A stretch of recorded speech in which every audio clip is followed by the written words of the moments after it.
gusto ko lang muna sabihin na sabi mo kanina, mukhang hindi natin malalaman kung anong motibo nitong si Alan Peter Cayetano. Pag motibo equals Alan Peter Cayetano, ibig sabihin lang doon, hindi mabuti motibo.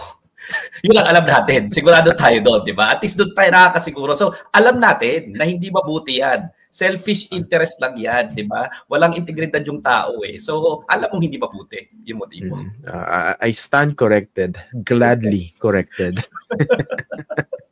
Basta Alan Peter Cayetano, ganun ba yun? Oo, hindi.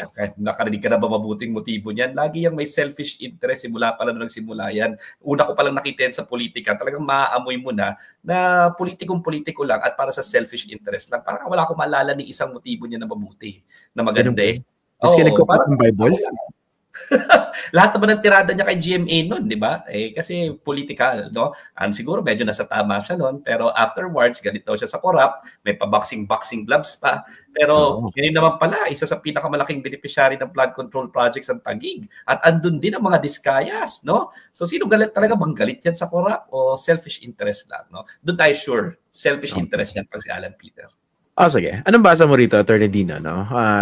The fact that he floated this idea of a snap election at this time, kung saan lahat tayo, we're not even sure of how big this corruption is. Sigurado tayo, malawakan yung pandarambong, di ba? Pero ba't bigla siya sa tingin mo mag-float ng idea yan, snap election? Sounds tempting, di ba? Snap election, resign lahat, Pangulo, Vice President, lahat ng senador, lahat ng congressman, resign lahat. Sounds tempting, pero dito natin masasabi talaga na yung messenger is as important as the message, no?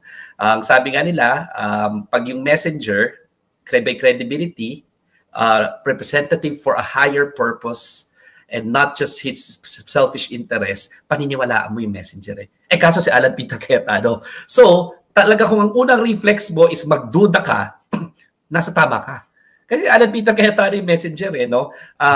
Una, tingnan muna natin yung karakter ng taong to, di ba? Nung mamang ito, kita-kita naman natin na napakatigas ng kasinungalingan yan. Nung Secretary of Foreign Affairs siya, tinignan niya sa mata lahat ng mga international dignitaries tsaka international media at sinabi niya, lahat ng pinapatay sa war on drugs, lahat yun, drug pusher. Lahat daw. Walang exception kahit isa. At hindi nautal, ha? Hindi nautal. Walang kagatol-gatol, walang kakurap-kurap. Walang kakurap-kurap. Tinignan sa mata lahat. So kitang-kita na matigas ang kasinungalingan. Sabi niya nga nung isang araw lang, gigil na gigil ako. Kasi 7 taon na akong lawyer ni Laila de Lima, wala kaming cellphone doon sa loob. Tapos sasabihin niya, may cellphone doon si Laila de Lima. Gigil na naman talaga ako dito sa sinungaling mama na to, no? Sorry. Tapos siya yung nagkukuha. Natatawa ako sa gigil ni Attorney Dean. Pasama pa pakaramdam niya na. Kasi napakasinungaling eh, di ba? Sabi niya may cellphone daw si Laila. Not a single instance may cellphone si Laila. Wala ngang internet, wala ngang TV, wala ngang refrigerator, icebox lang ang meron kahit mainit. Electric pan lang. Kausap niya yung mga pusa, tapos sasabihin niya may cellphone. Anong kasinungalingan na naman nito sa Alan Peter Cayetano? Anyway, tapos kukote pa ng Bible, di ba? Kukote ng Bible yan. Pero fork tongue naman. And then, siya naman yung biggest enabler ng murderous regime nung panahon ni President Duterte. Oo. So, malinaw sa akin na dapat lang magduda tayo, no? Dapat lang magduda tayo sa fork-tongued serpent na ito na nag-o-offer ng mansanas.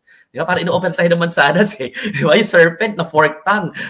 Okay, itong mansanas na ito. Clean slate lahat. Pero, ano nga ba yung totoong dahilan? Di ba? Ako lang naman sa akin, una, mag-resign muna siya.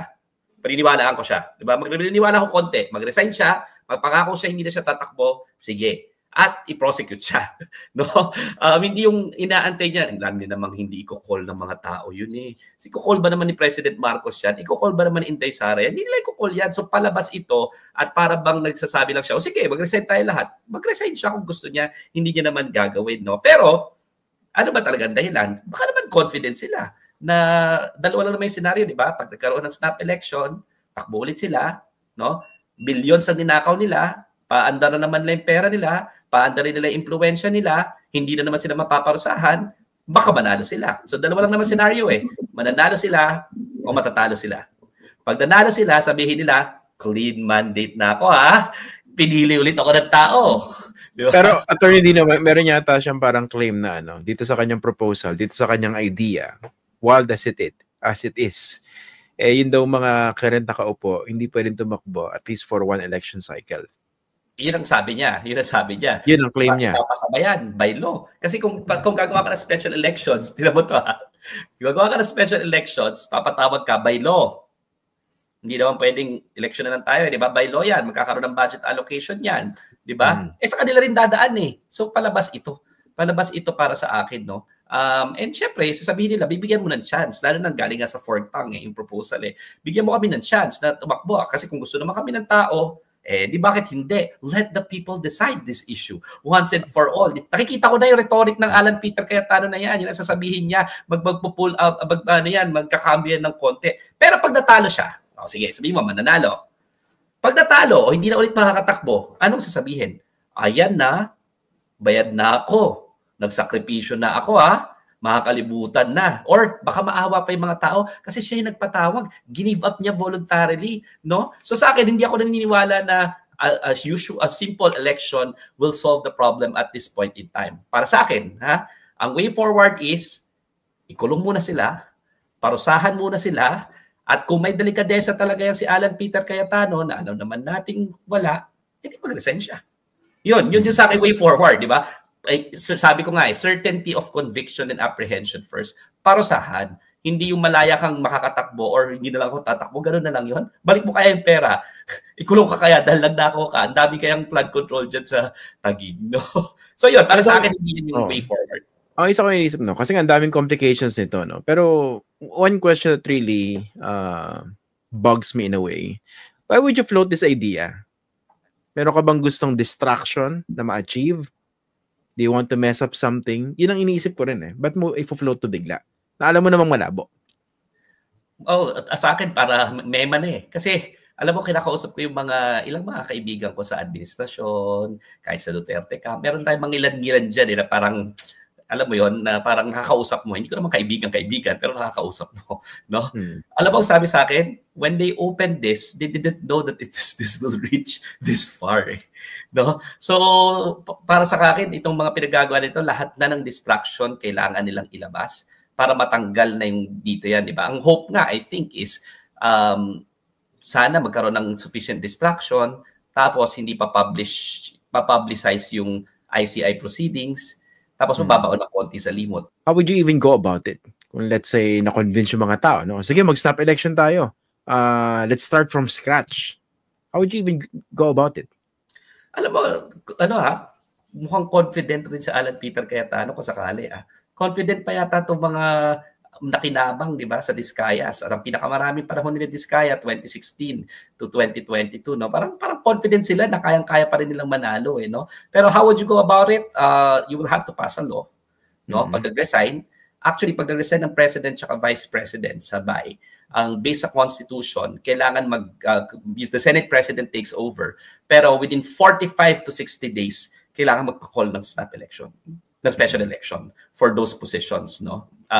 So ibig sabihin not less than 45 days para siguro bigyan ng time yung mga tao, mga panya, 'di ba? At makapag-constitute at least makapag-file ng mga kandidato ng kanilang candidacy, but not more than 60 days. So within that time period, kailangan magkaroon ng special election. At least yan yung nakalagay sa ating batas, no? So pwede siguro, sige, magko-commit ba si Inday Sara na magre-resign? Alam ko naman ito kasing mga minamalig kasi naman nila yung talino natin no?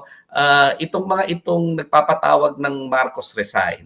Kaya lang naman gusto ng Marcos resign at nagrarally pa doon sa harapan ng Camp Aguinaldo na dating galit sa rally. Itong mga galit sa rally, nagrarally na di ba? Itong mga dating hindi dapat okay yung due process at human rights, sila yung nagpapatawag ng human rights saka due process ngayon. Gusto naman nila yun dahil gusto nila si Inday Sara. Mag-resign muna si Inday Sara. Okay rin sa akin mag-resign si Marcos. Di ba? Sige, magpatawag tayo ng special election. Pero mag-resign muna si Sara. Hindi yung pagre-resign si Marcos so si Sara mag-take over. So, Alan Peter, pagkatapos mo mag-resign, pag mapapakomit mo, kumbinsihin mo si Inday Sara na mag-resign first, payag na po kami. Okay? Ikaw mag-resign ka, Kasama yung kapatid mo kasi ginagawa niyo yung family reunion ng Senado, 8 kayo diyang magkakapatid, di ba? Dalawa, estrada, tulpo, bilyar. Ano pa yung isa? Sino pa ba? Cayetano. O, di ba? Cayetano. 8 kayo diyang magkakapatid, ginagawa yung family reunion, yung Senate Hall. Pag na-convince mo yung sarili mo at yung kapatid mo na mag-resign at yung kayong lahat ng mga may kapatid pa dyan at sumama si Inday Sara mauna, sige po, kumbinsihin namin si BBM pati, magrarally kami na pag-resign din siya, snap election tayo. Pero una dapat si VP Sara at saka ikaw. Alam mo, Attorney Dino, masakit sa bangs dito sa mga binibitawang salita ni Alan Peter Cayetano. Alam mo yung nagpo-pontificate pa, yung alam mong nagle-lecture pa. Yung alam mo namang daming pwede ibalik sa kanya, 'di ba? Isa yung pamilya nila, isa sa mga pinakamalaking political dynasties, 'di ba? Kung garapalan na sa politika pag-uusapan, Cayetano nandun. Pero ganito makakadinig ka pa ng ganito mga lecture, 'di ba? Yung sasabihin, yung nagmo-moralize pa kumbaga. Yun ang mahirap tanggapin sarili niya ng kapatid, hindi rin na sa pinagsasabi niya. Kaya sabi, sige, call! Resign na tayo. Diba? Buti pa yung isang yun, si Lino, no? Alam niya siguro yung gaano kasama nangyari dyan sa kapatid niya. No? Nagpo-pontificate pa. Sabi ko nga sa'yo, nagulat nga ako Hindi man lang kumurap yung mata nung sinabi niyang wala, lahat daw na pinatay ng extrajudicial killings. Lahat, kahit isa daw. Kahit isa, not a single one. Walang drug addict. Tapos siya pa yung may audacity to charge na you're just saying this because you're not on the ground. Ganyan pa siya. Nanlaban daw kasi. Nanlaban daw. Oo, bumaba ka doon para alam mo. Nagpo-pontificate pa, no? Kung ganun katigas yung kasinungalingan mo, ganun kalalay yung sikmura mo, alam mo, sa sobrang galing ni Alan Peter Cayetano magsinungaling. Alam mo anong kutob ko? Pati sarili niya nakukonvince niya. Malamang. Hindi malabong mangyari yun. Oo, ganun siya kagaling magsinungaling, pati sarili niya nakukonvince niya. No? At yan yung pinakadelikadong tao sa balat ng lupa. Yung ganyan kalala magsinungaling, pati sarili niya convinced. Curious lang ako, Attorney Dino. Yung bang Biblia, pag kinokot niya, hindi ba umuusok? Ganun nga kagaling Ganun nga kagaling. Di ba? Quote ng quote. Tapos titingnan pa niya sa mata. Feeling ko nga, kaya niyang tingnan sa mata si Jesus Christ Tapos sasabihin niya, mabuti mo akong tao. At na-convince niya. Makukonvince niya yung sarili niya.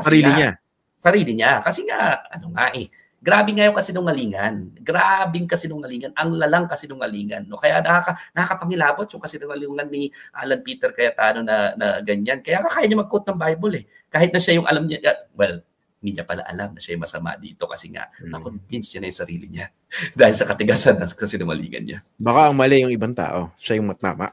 Oo. At least, na-convince yung sarili niya dahil nga sinungaling Ganong katigas ang kasinungalingan. He can convince himself. Hands down. Grabe talaga yan. Di ba? Nakukumbinsi mo yung sarili mo sa sobrang kasinungalingan mo. Ibang klaseng level ng skill yan. Di ba? Skill level yan. Ano yan? Mahika yan. Dark magic yan. Pati sarili mo, makukonvince mo na hindi ka sinungaling.